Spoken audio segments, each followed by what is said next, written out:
Recibimos a Walter Smith, él es prosecretario de redacción del diario Clarín y se especializa en la cobertura de noticias de política. ¿Cómo estás, Walter? Bienvenido. Silvio Sacomani te saluda. Hola, ¿qué tal, Silvio? Un Bien. placer y saludos a toda tu audiencia. Igualmente para mí es un placer enorme poder entablar este diálogo contigo.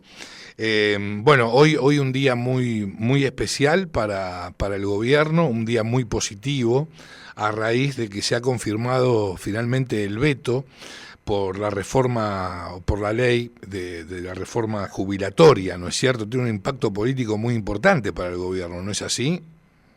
Sí, porque en principio recordemos que el Congreso, tanto la Cámara de Diputados como el Senado, habían en su momento votado ampliamente por los 2/3, incluso el Senado más de 2/3, Sí. esta ley que en pocas palabras definía un aumento a los jubilados de un 8,1% más una fórmula como para ajustar por un poquito más de inflación las jubilaciones mes a mes. De alguna forma, no solo con esto, sino con también otros temas que posiblemente podrían obligar a nuevos vetos del gobierno, como es el presupuesto universitario. Sí. Bueno, el gobierno de Javier Milei se ha puesto a trabajar, digamos, como la vieja escuela, la vieja escuela que Milei suele cuestionar, que es la casta. Bueno, se maneja de esta manera, negociando, y él lo que ha hecho es, por primera vez, dejar los temas exclusivamente económicos para sentarse a dialogar junto a su hermana Karina Milei y en algunos casos Guillermo funcionarios Francos. de Guillermo Francos o su segundo Lisandro Catalán. Bueno, hablar con los legisladores, los que llamamos opositores dialoguistas, que son los del PRO, los del radicalismo y algún otro bloque federal. Entonces hizo política y consiguió hoy, en todo caso, que la oposición no vuelva a repetir esos 2/3 que tuvo cuando aprobó la ley en diputados, y de esa manera se cayó la posibilidad de que el veto a esta ley que Milei había hecho, digamos, quede sin efecto a partir de una nueva aprobación de esta ley. Obviamente esto tiene un costo político más allá de la protesta y más allá de la marcha, porque siempre estamos hablando de jubilados y estamos hablando de algo que no era significativo para los jubilados, porque estamos Para hablando de nada. 13.000 pesos Lo quizás. dijo Lustó, Walter, 3 kilos de carne picada. Exactamente. Lo que pasa es que, digamos, todos los gobiernos, inclusive han hecho lo mismo, y que es meter mano a las jubilaciones, porque se considera una de las principales erogaciones del Estado, sobre todo después de que el kirchnerismo prácticamente las duplicó con jubilaciones de personas que no habían hecho los aportes, ¿no? 3 millones Entonces, de personas que pasaron a ser jubilados, que como bien decís no habían hecho los aportes en el gobierno de Cristina Fernández de Kirchner, y 1 millón de personas también, digamos, con las mismas características durante el gobierno de Alberto Fernández. 4 millones de personas que hoy no tendrían que estar jubiladas, y el total de jubilados son 7 millones, si mal no recuerdo, Walter. exactamente, 7 millones y un poquito más, con lo cual también esa fue una gran irresponsabilidad, porque lo que hizo es que si el sistema funcionaba mal, lo terminó quebrando. Porque hay que tener en cuenta que quienes estamos trabajando activamente y hacemos los aportes, ya sea de manera independiente o en relación de dependencia, somos los que deberíamos sostener el sistema, y con la mitad de la población activa en negro, digamos, no se sostiene más esto que hablamos del kirchnerismo. No, por supuesto. Con lo cual, digamos, todos los gobiernos han hecho exactamente lo mismo, lamentablemente, y por eso se han achatado tanto las jubilaciones. Este no es la excepción, y bueno, esto también tiene un costo político que habrá que ver, digamos, qué tan alto puede llegar a ser, ¿no? No, seguro, seguro. Ahora, lo mencionabas, pero a mí me llamó poderosamente la atención ver a un Milei reunido con diputados, ¿sí? En este caso 5 diputados radicales, que hoy obviamente estuvieron a favor de no vetar el decreto de Javier Milei. Y a su vez tengo entendido que en el día de hoy se han reunido Francos, Villarruel y el mismo Javier Milei con senadores por lo que pueda acontecer en el día de mañana, por el DNU que tiene que ver o que están vinculados con la erogación de gastos reservados para la CIDE. Después tenés el tema de la boleta única, obviamente, todo un tema que impactaría de una manera muy positiva en el caso de que se apruebe, no sé qué va a acontecer, y también, bueno, el tema de todo lo vinculado con la educación. El presupuesto universitario. Sí. Exactamente. Bueno, esto tiene que ver con el cambio al que hacíamos referencia. El gobierno se vio de alguna forma acorralado porque estaba hasta hace poco, hace unos días nada más, en un escenario donde el Congreso podía aprobarle una ley desconociendo su veto, y eso obviamente es legal, porque vos podés aprobar una ley, el presidente vetarla, pero si la volvés a aprobar con 2/3, queda firme.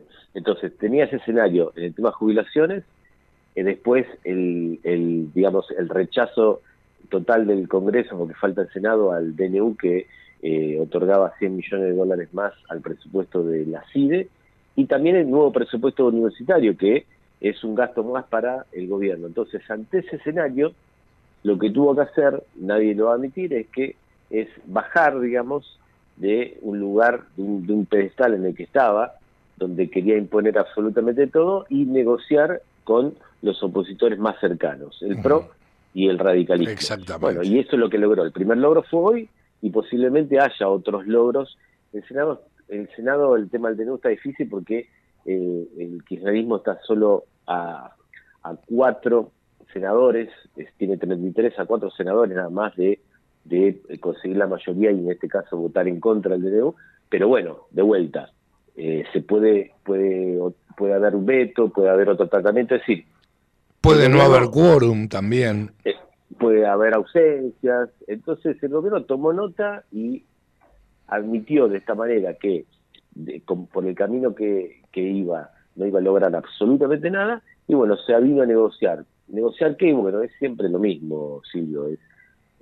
Los legisladores tratan de negociar, en este caso, alguna obra o algo para las provincias, teniendo en cuenta este contexto de recesión y demás, y bueno, eso es lo de siempre. Por eso, digo, esto ya lo vimos, ha pasado, por eso y ha cambiado la postura de Milei, que en un momento parecía querer imponer nuevas reglas de juego en la política, pero tuvo que acogerse a la misma regla de juego que conocemos desde hace muchísimo tiempo. Ahora, ¿en qué escenario queda la Unión Cívica Radical luego de que estos 5 diputados díscolos, si querés, han apoyado al gobierno en la Cámara de Diputados? Mira, es casi el mismo escenario en el que venía estando, porque el radicalismo, recordemos que no hay una conducción desde que Gerardo Morales, cuando era presidente del partido y además gobernador, imponía, digamos, una línea, puede gustar o no, pero ordenaba. Eso ha quedado atrás. De hecho, el presidente es Martín Lustó, pero Martín Lustó no conduce al radicalismo, sino que hay interna incluso con los gobernadores del interior. Entonces, casi diría, cada gobernador trata de ordenar a su diputado o su senador de manera tal de defender los intereses de la provincia, que muchas veces coinciden con los de la nación. Con lo cual, digamos, el radicalismo quedó muy complicado, y yo creo que este tipo de cuestiones, así como va a pasar con el promismo y con los otros sectores, lo va a terminar ordenando la elección que viene, porque ahí cuando vos ves quiénes son los ganadores, quiénes son los perdedores, quiénes son los que se eligen como nuevos referentes de los distintos partidos, eso es lo que te ordena y te alinea un poco la tropa. Pero mientras tanto, te diría que esto va a continuar, y el gobierno, si es hábil, si sigue en esa línea como la que inició hoy, le va a sacar rédito, le va a sacar mucho rédito, porque la oposición está atomizada como quizás nunca antes. Sí, totalmente de acuerdo. Walter, ¿cómo estás? Javier Manzano te saluda. Hola, ¿qué tal, Javier? Bien. Yo te corro un poquito, ¿no?, del eje de lo que venían charlando recién, y te llevo a otra interna, una de las tantas que tiene el gobierno, entre uno de los integrantes, ¿no?, del Triángulo de Hierro, y yo creo que el mejor jugador que tiene en la cancha en este momento, que es Guillermo Francos, ¿no? Entre Caputo y Francos por la comunicación, ¿no? Por el acceso a la información. Uno quiere rever el decreto, Caputo no quiere saber nada, dice que eso no se toca. En esa pelea, en esa interna que hay, Milei ya lo dijo, ¿no? Que Caputo es intocable. Francos, ¿es tocable, digamos, corre riesgo de que pueda salir eyectado justamente al pelearse con Caputo? Mira, no creo, porque Franco es una pieza clave. Diríamos que es como el tango, ¿no? Que dicen, para bailar dos tiene que haber dos. En este caso, Sí. la interna es lo mismo.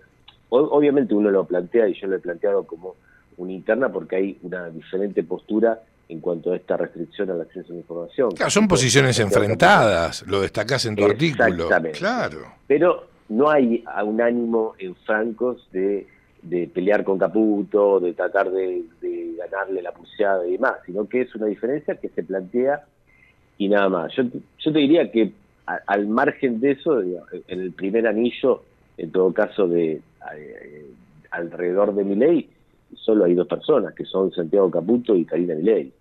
Después hay un segundo anillo donde puede estar Franco, puede estar Luis Caputo y algún otro dirigente más, Sandra Petovelo, pero digo, las diferencias de poder están claras en el gobierno hacia adentro y hacia afuera, con lo cual no creo que se llegue la sangre al río como para que termine, por ejemplo, Francos yéndose del gabinete. Obviamente sí, estas cuestiones desgastan porque Francos ha sido a veces las formas en las que se impone esa diferencia de poder, ¿no? Porque si Francos la semana pasada, el jueves, estaba dando su informe como jefe de gabinete en diputados, y ante las preguntas de la oposición dijo que, bueno, si había que revisar el decreto de cómo lo habían modificado. Claro, de acceso a la información pública, se iba a la hacer, modificación. Se sí. iba a hacer, pero simultáneamente, casi un rato después, Santiago Caputo hablaba con una diputada de la oposición, le decía, eso no se va a tocar. Entonces, es como que en el mismo momento que está haciendo algo, te está desacreditando, y eso es lo que no está bueno, y genera un desgaste. Pero creo que llegue, digamos, que pase esto a mayores. Sí está claro esta modalidad, y bueno, también esto genera, más allá de esta interna, en todo caso entre los funcionarios, también hay que decirlo, que esto genera enemistades permanentemente, ya sea por el acceso a la información con los periodistas, por el tema de jubilados, con los propios jubilados, etcétera, etcétera. Son cosas que generan un rechazo o un rechazo extra, que por ahí el gobierno no es lo que necesita en este momento. Quizás necesite focalizarse en otros temas, pero bueno. Seguro. Ahora, hay rumores de un enfrentamiento, de algún contrapunto entre Karina Milei y Santiago Caputo. ¿Son rumores o hay información al respecto? No, son rumores. La verdad que no hay ningún indicio de que entre ellos dos haya algún tipo de rivalidad. Al contrario. No te digo que pueda haber alguna pequeña diferencia, pero no del nivel de la que hay entre Santiago Caputo y Francos, o a veces con Petovelo. Es decir, yo creo que ellos dos tienen en claro y congenian, y tienen claro eso, que son después de Milei, las dos personas, los dos funcionarios que más poder tienen en el gabinete, ¿no? Ahora, el viernes pasado, Cristina Fernández de Kirchner posteó una carta de 8 páginas criticando las políticas de Javier Milei, criticando al peronismo y criticando también a la CGT, ¿no es cierto? Eso ha tenido un impacto, lógicamente, pero lo que me llama la atención es que vuelve a aparecer Cristina Fernández de Kirchner, o va a volver a aparecer en escena este viernes en Merlo. ¿A qué se debe esta suerte de salir del ostracismo en el cual estaba en su momento Cristina Fernández de Kirchner, manejando todo por teléfono, por mail o por WhatsApp? ¿A qué crees que se debe? ¿Se quiere posicionar como líder nuevamente del peronismo, kirchnerismo, para acceder a la presidencia del partido, por ejemplo? ¿Es una de las posibilidades? Puede ser una de las posibilidades. Yo creo que estas apariciones de Cristina con más frecuencia se deben a que sabe que después de Milei la que ganó es ella. Es decir, es increíble decir que, pese a que hace unos meses el gobierno de Alberto Fernández y Cristina Kirchner fue derrotado y hoy es considerado uno de los peores gobiernos desde el retorno a la democracia, pero una de las vencedoras de este proceso ha sido Cristina.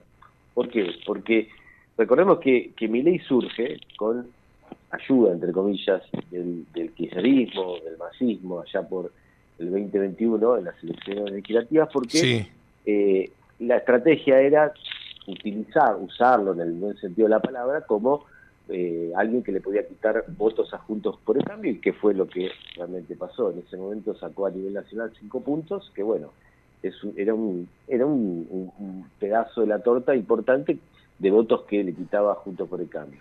Bueno, eso en el 2023 fue mucho más allá, ¿no?